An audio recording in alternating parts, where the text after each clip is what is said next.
kati waliwo banene abagamba nze nnenyonyogeze kasolo kati ye abasobola otwala eno nga ye tayagala bineno byakwejjanjaba ayagala kulemezaamu waliwo abakazi abaagala obbalemezaamu kati waliwo eno tube ne spray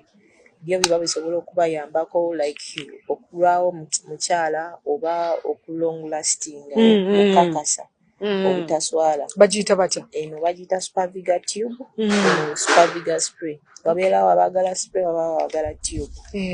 kati then naffe abakazi tetulina feelings kati mwekyalinamu ekyammwe yono chocolate mwe abakyala abatalina feeling eri bakasajja baabwe kuba baneeno nti no ngenda woona mpeeyo zino bwe ziti naye kamunuunire chocolate nfune feelings ze nga wankwatako muwulira ekyo ne bamuyita Q7 chocolate omusajja n'omukyala bonna bakozesa naye tokaleka awaawo ng'omukazi gwo oba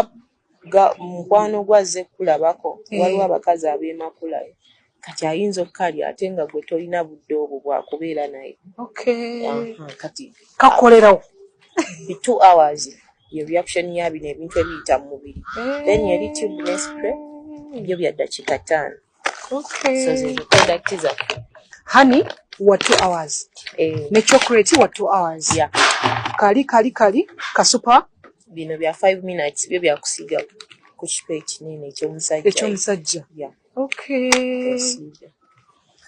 beyanjulira amanya niwosangibwa tusangibwa Namuŋŋoona tukola deliveries mu nsi yonna teweerabikira nti nene tebijja kuntuukako oba eno byonna bikutuukako so ne woba oyagala enamba yange egenda beerawo awo ku screen osobola ogikubako eri WhatsApp osobola okuba ne direct call